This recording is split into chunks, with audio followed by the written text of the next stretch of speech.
One of these days I promise we'll cover a lighter topic, but today is not that day. Every time I turn on the news or scroll down my Twitter feed, I just see more and more man-made horrors beyond my comprehension. These days it's either war updates or a grown man LARPing as a farting peanut. Well, good Monday morning, everybody. It's the faithful sheriff and...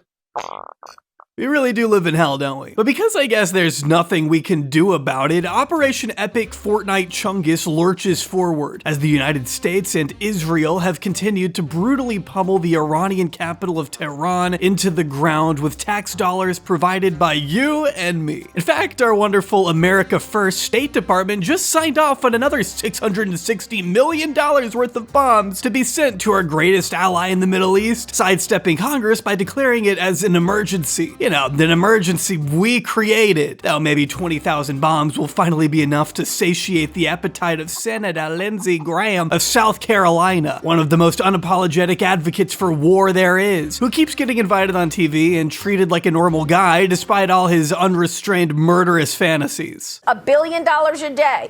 Oil prices up 27% in a week. You've got the president wanting a $1.5 trillion defense budget in 27. The idea that the Pentagon is about to come to you for $50 billion on these strikes to Iran. How are you going to answer? Best money ever spent. I wonder why they turned off the comments. I'm not sure how long people are going to tolerate the "this is the best money we've ever spent" line when billions of dollars are being thrown into a pit every day while the living conditions of average working class Americans continue to deteriorate. What do you say to Steve, Americans who, are struggling, they're worried about higher gas prices, higher grocery prices, health insurance, making ends meet, don't want foreign wars, certainly ones that don't have end dates and that risk American lives. What do you say to them about why this is so critical for the U.S. to be doing what it is doing in Iran right now? How do you persuade them? I say to them, Sarah, that if they have children, think about what this world would look like if you didn't have Donald Trump as the president. Oh. So how do you see this ending, this war? I don't know. Tell me, is sending a Tomahawk missile flying into an elementary school really the best way to be spending our money? I'd love to know. Go ahead, lay out your case, Mr. Chairman of the Senate Budget Committee. When this regime goes down, we're going to have a new Mideast. We're going to make a ton of money. Oh, so we're just flat out admitting it now, huh? God, I'm so glad we'll be getting so rich when this is all over, because I gotta tell you, things are looking pretty rough right now. Of course, I've been told that the pain we're experiencing now will be worth it in the end. What's the new line? Short-term pain, long-term gain? This is a short-term disruption for the long-term gain. Short-term pain for the long-term gain. Short-term pain be for long-term gain. We're going to have some short-term pain with long-term gain. Short-term pay for a long-term gain. Some short-term pain, yes, but we've got some long-term gain. Short-term spike for a long-term gain. Some short-term pain for American consumers. We may have to deal with that in the short term. Short-term and temporary. Temporary short-term pain. It's going to suck in the short term. Some short-term pain. Short-term pain. We have to focus on the short term. Short-term. Short-term. Short-term. Short-term and long-term. Short-term left. Hopefully this is a short-term pain. Short-term is highly outweighed of the long-term benefits. Some short-term pain for the long-term gain. Short-term sacrifice for a long-term gain. All right, well, if you say so. Appreciate you guys telling me what to think. Just makes me wonder what happened to this energy from 2019. Lindsey Graham would like to stay in the Middle East for the next 1,000 years with thousands of soldiers and fighting other people's wars. I want to get out of the Middle East. But as Trump grows increasingly senile, Lindsay has the ear of the president now more than ever. And while it's not at all surprising for Donald Trump to be going back on his promises, that's kind of what he does for a living, it seems, it is wild to see how close these two freaks have gotten in recent years. I remember back in 2015 when this dumb piece of shit was delusional enough to think he could actually become president. He went after Trump by calling the frontrunner a jackass, to which Trump responded in kind by leaking Lindsey Graham's phone number to the public. He's becoming a jackass, and he shouldn't be commander-in-chief. Not to be trumped, the now leading GOP presidential candidate quickly labeled Graham a lightweight and idiot, but then he took it a step further.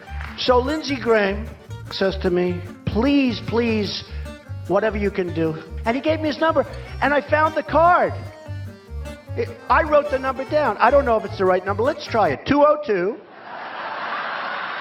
228. Just flat out doxes him on stage. It was insane. It's why I still have Lindsey Graham's old phone number saved to my phone to this day. You know, just in case. Maybe I should call him up and ask him to stop being a fucking psychopath. I don't know. But going from bitter rivals to warmongering BFFs in a decade is pretty significant. Glad they could come together on something. In 2016, Trump said of Lindsey Graham that he's one of the dumbest human beings I've ever seen. You'll end up starting World War III with a guy like that. Not that I admire any iteration of this bloated pedophile, but you gotta wonder what happened to that Donald Trump. I couldn't care less about Lindsey Graham. He's registered at, I think, 0 in the polls. It really demonstrates the shallowness of politics, I guess. That if you suck up to the boss long enough, he'll finally give you the time of day. And Lindsey is using that access to his absolute advantage. Yeah, and Senator, I want to ask about what the Wall Street Journal is reporting about your colleague, Senator Lindsey Graham. The Journal is saying that Graham traveled several times to Israel in recent weeks to help make the case on Iran,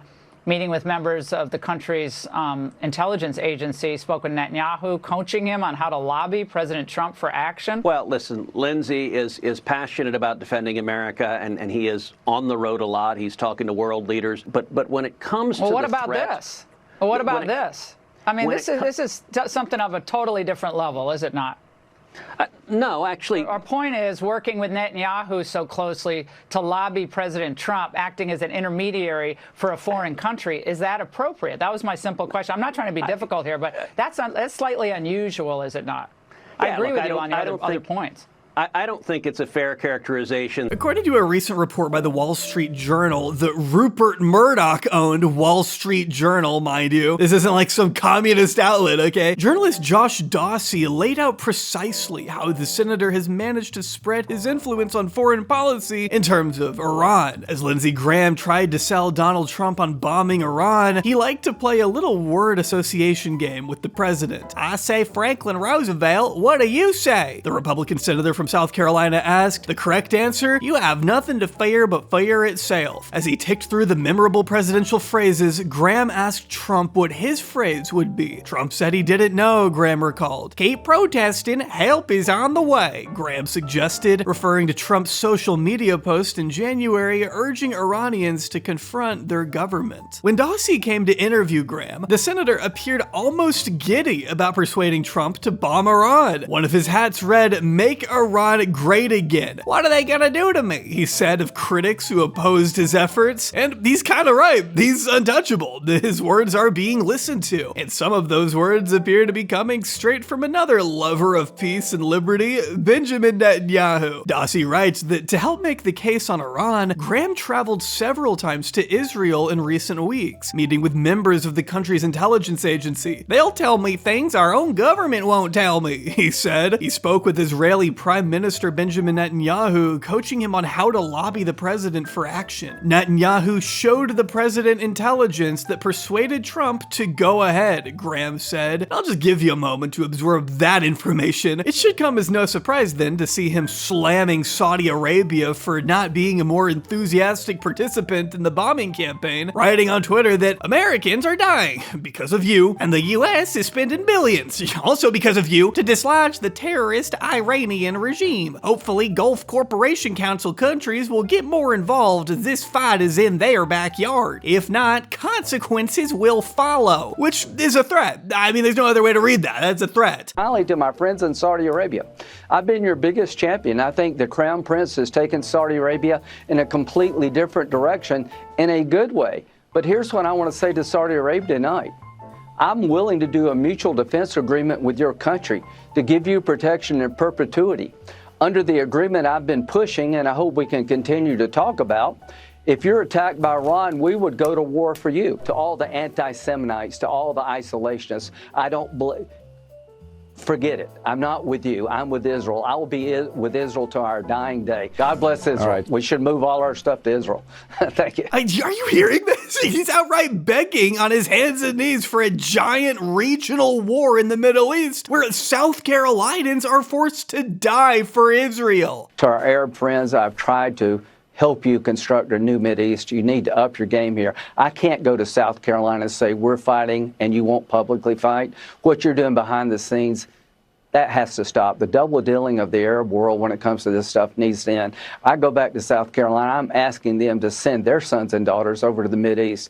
What I want you to do in the Mideast to our friends in Saudi Arabia and other places, step forward and say, this is my fight too. I join America. I'm publicly involved in bringing this regime down. If you don't, you're making a great mistake and you're going to cut off the ability to have a better relationship with the United States. I say this as a friend. But hey, it'd be a noble death, right? And if we lose anybody in this operation, they will have died a noble death because they will have risked their lives and sacrificed their lives to make us safer here at home. Senator Lindsey Graham, I am challenging you right this very moment to drop whatever you're doing, log out a grinder for me, put the phone down, and grab a weapon. If you're so passionate about the war effort, then let's see you take up arms and fight Hezbollah. Join Delta Force right now and go get the enriched uranium yourself, man. There's no one's gonna get in your way, I promise you. Or else I just don't think you love America enough. I mean, I don't know what to tell you. Lindsey's blatant, I would even argue treasonous lobbying for endless death and destruction is so blatant that it's troubled some of his own fellow Republican colleagues even. Tennessee Representative Tim Burchett, who served in Congress with Lindsey since 2019, hitting us with, Lindsey hasn't seen a fist fight he hasn't wanted to turn into a bombing raid, which is kind of a bar if we're being honest. But obviously, bombing raid doesn't sound as good as excursion, which appears to be the term Trump has settled on using this week. Our country is doing really well. I mean, at a level that nobody thought. We took a little excursion because we felt we had to do that to get rid of some evil.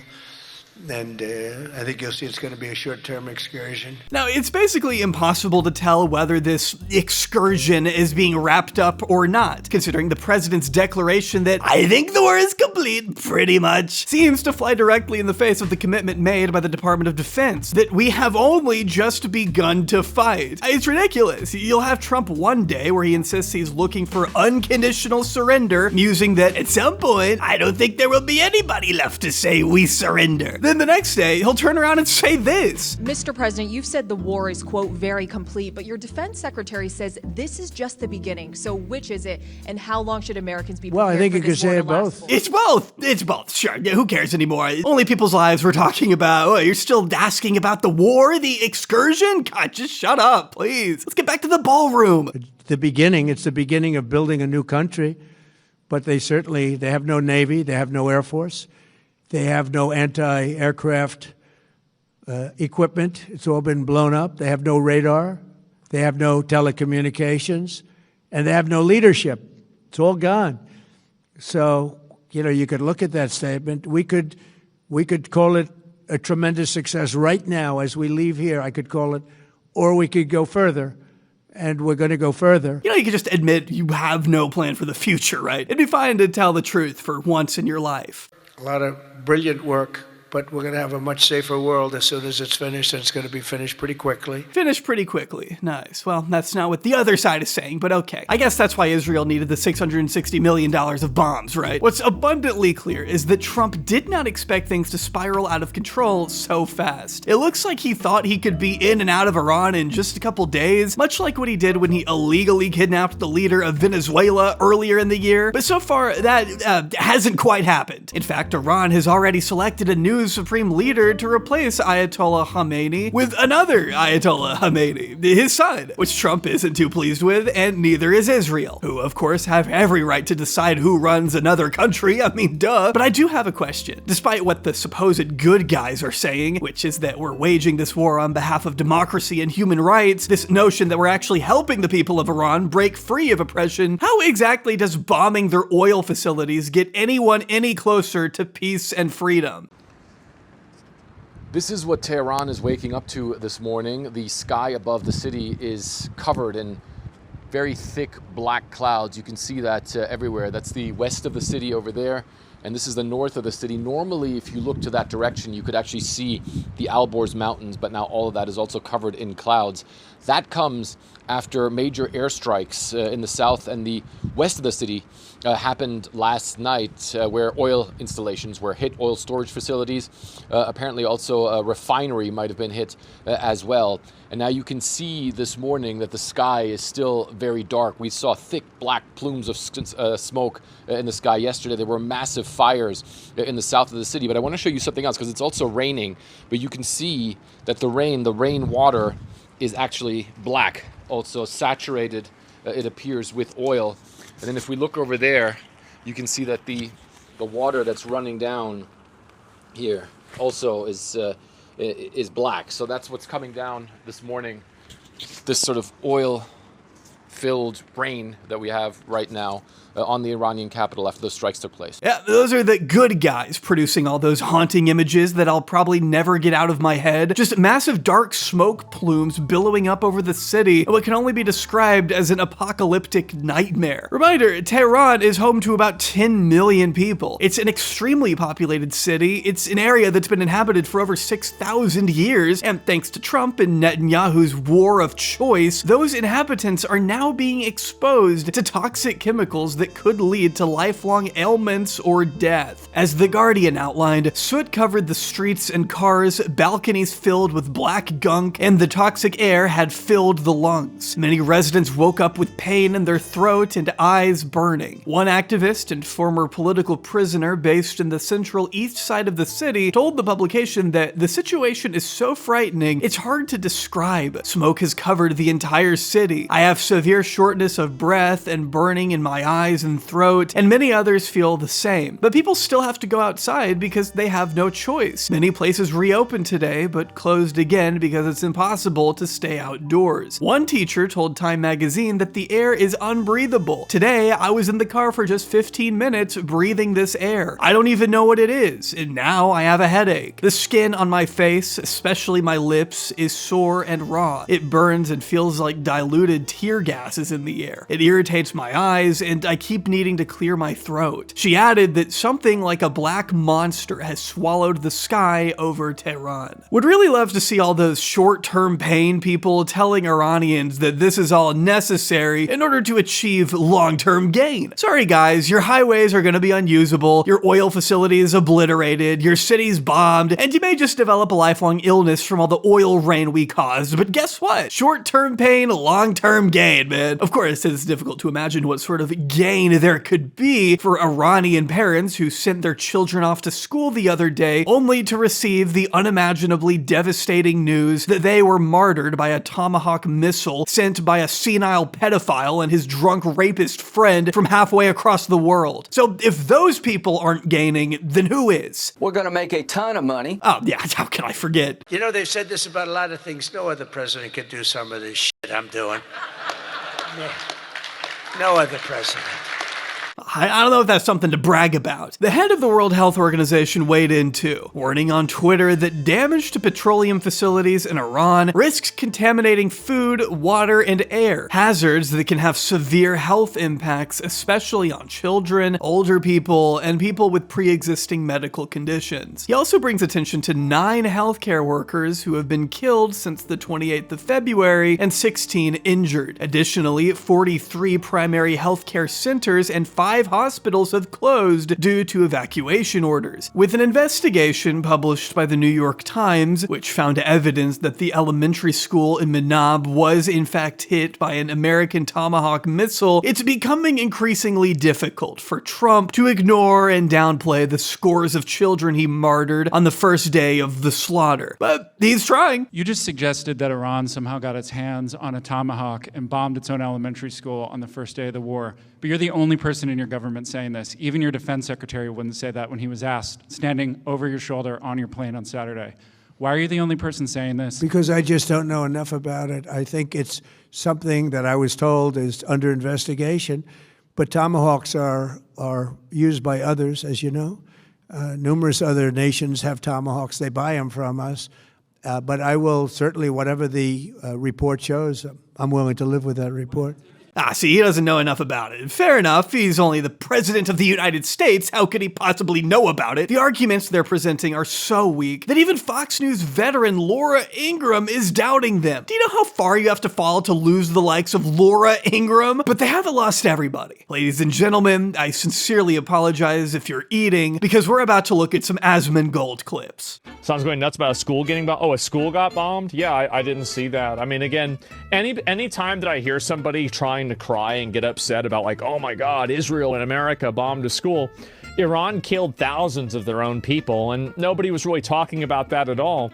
So, yeah, I mean, if a school gets bombed and kids get killed, it's sad. It's obviously a tragedy, but it's collateral damage in a war, and it's inevitable, number one. And number two, if they didn't want that to happen, maybe they shouldn't have been funding terror groups and antagonizing a world superpower like America. How is it that you can antagonize somebody for so many years, and then they attack you back, and now you're the victim? What the hell did you expect? The fact is, what I'm saying is accurate. Still doesn't excuse the double tap. Only reason for that is to kill medical.